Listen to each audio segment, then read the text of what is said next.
Here we are at Lac Loup, 2 hours east of Winnipeg. As you can see, there's lots of horizontal ice, but not a lot of vertical.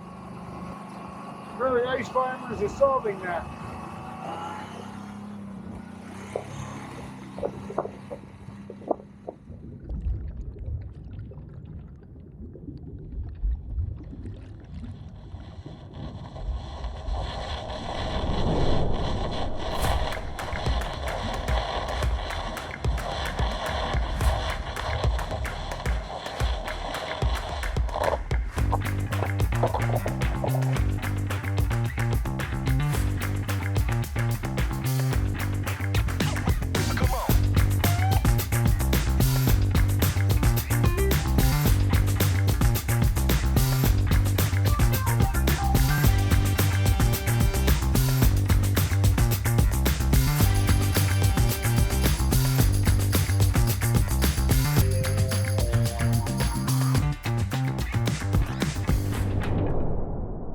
I've known Paul for 12 years now. We've been icing, Paul and I think our first year is 2016. I don't remember the first time Paul mentioned ice farming. I'm gonna kind of create a rosy memory in that, like, Paul just had the idea, like, all we have to do is pump water in the cliff. I just remember, like, what are you talking about pump? He's like, we just gotta get a pump, and then you just pump water in the cliff and you climb it. So we did. We didn't know what the impact of icing would have on the cliff, and we didn't want to negatively impact the rock that we were climbing. So we thought off to the side in the hidden crag that no one really used at the time was a good place to start. And we just needed, I guess, a crag that was north-facing and close to water. We decided to begin the whole ice farming idea at South Cliff and wound up spending 6 to 8 weekends running the pump and camping out for the entire weekend. Really formed some dramatic lines there. And that's where the passion for it all began. We would seek out the coldest weekends in the most remote cliff and make as much ice as we can. And we'd walk everything in. It was just brutal. And we had barely any help. Like, we didn't even know what we're doing, but I think we didn't even want to try to convince other people to come and help us, so we had no clue.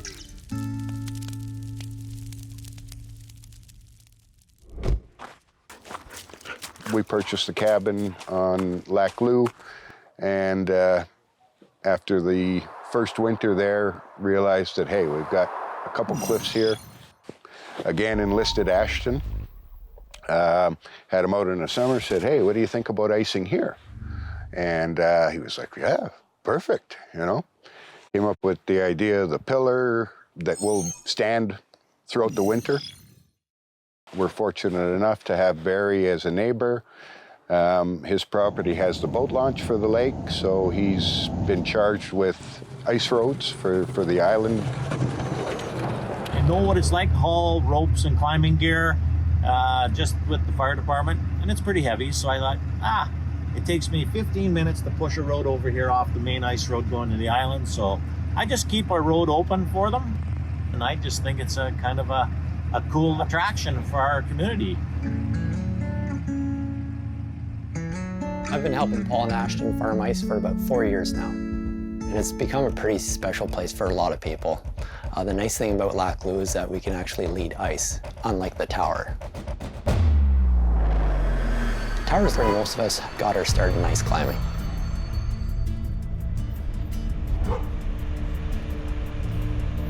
Au début des années 90, Denis et moi, on a construit un mur d'escalade dans le gymnase de l'école où on travaillait.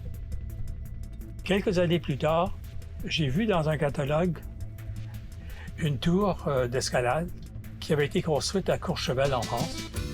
Et si dans une région montagneuse, on avait pensé que c'était une bonne idée d'avoir une structure pour grimper la glace. Raison de plus pour nous, ici au Manitoba, vivant dans la prairie, d'avoir une structure qui nous permettrait de faire de l'escalade sur glace. André est arrivé avec la photo, j'imagine, puis le mur était rendu même petit. 20 pieds de haut. On se disait, tour, 70 pieds. Wow! On a finalement pu construire une tour de 70 pieds ou 20 mètres, triangulaire, 3 faces.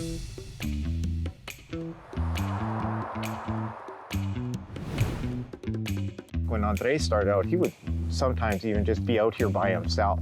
Yeah. And the equipment that they had, and it was a process of us sort of developing different methods, and we've had plastic pipes with holes in it, and that didn't work, and they froze up, and everything freezes up. The way it works is that we're hooked up into the city water system. A pipe goes all the way up to the top, and then we have hoses going to a bar that has sprayers on it, and the water starts flowing. Once we turn on the water, we can't stop.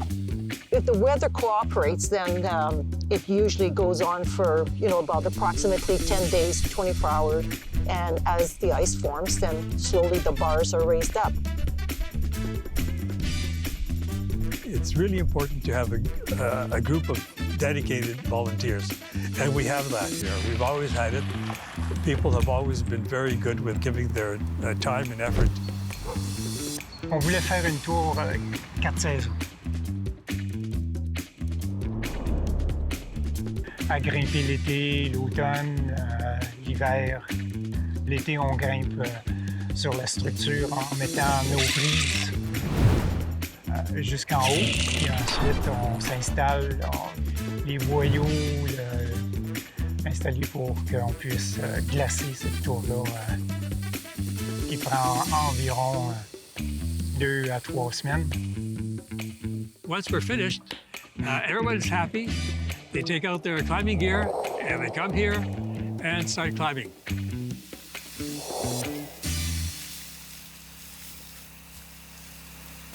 Paul loves manning the hose. He loves just hosing the cliff. Paul loves hosing the cliff.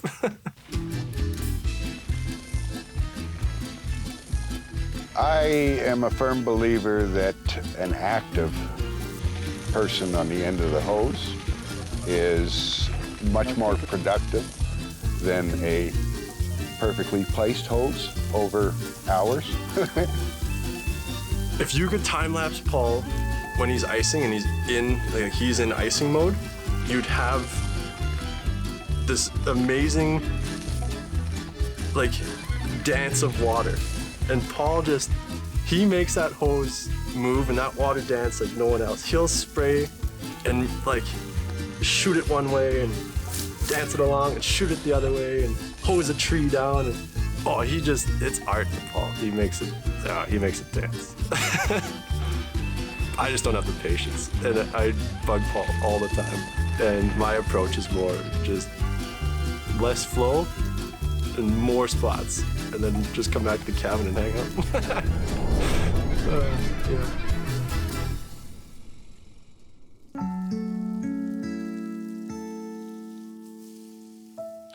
But essentially, the idea is to just spill it like a waterfall would. Have that running over the top, and you will have a proper waterfall ice climb, WI. We refer to it, to the climbs as FI for farmed ice.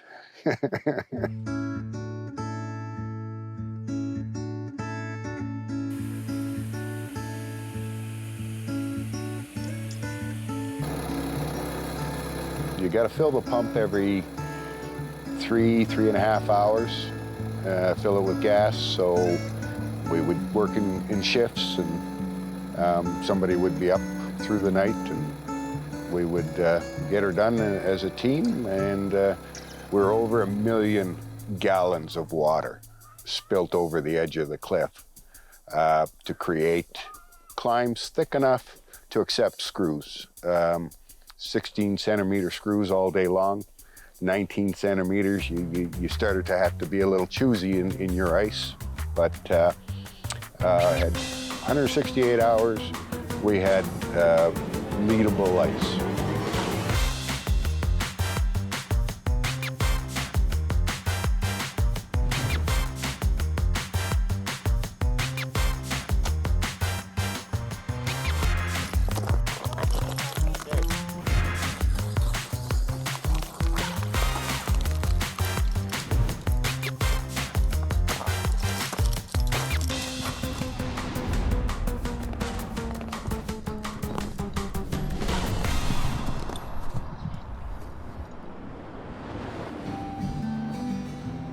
Here at the tower, we have what's called a top rope climbing setup.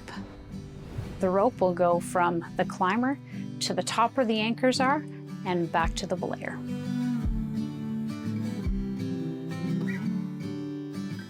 I have heard about the tower in Winnipeg, and I think it's awesome. It's the future. We could have ice towers all the way across Canada. This is the ideal country to do this. And we have unlimited cold, lots of water, and lots of things to put towers on. Wherever you go in the world, even Winnipeg, there's a climbing community thanks to this tower, and I think that's awesome.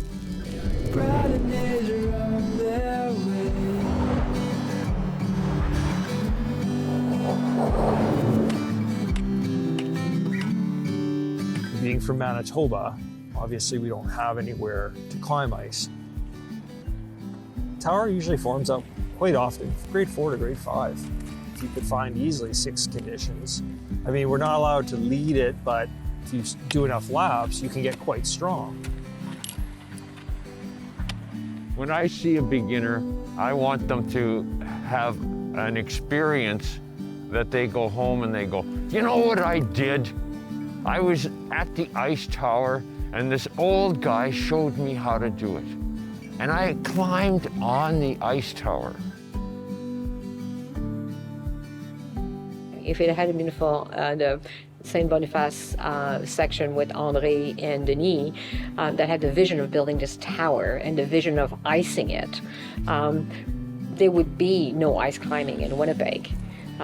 People that came afterwards, like Paul, and then expanded that and tried to start icing some cliffs up north of Kenora, which is only a couple of hours away. Without these guys, we would either not know that you could ice climb, you would not think that it was something that was of any interest because you never got to do it, or you would be driving like long distances to get there. Brighter days are on their way.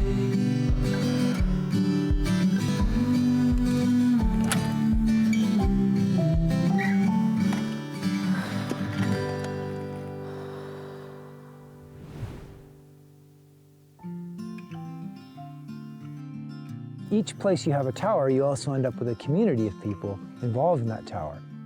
And they're lifelong climbers of one stripe or another, and they're interesting people.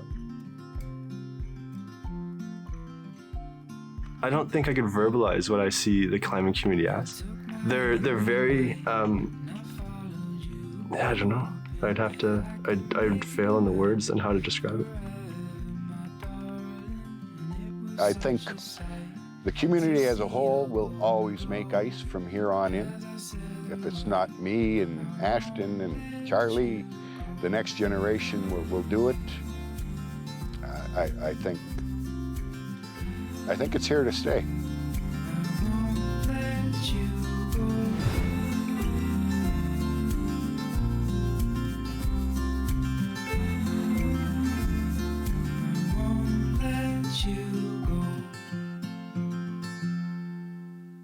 Denis, how would you describe André?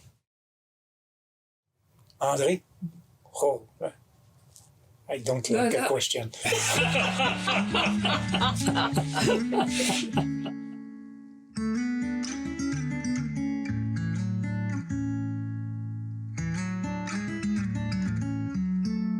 I was at the ice tower, and this old guy showed me how to do it.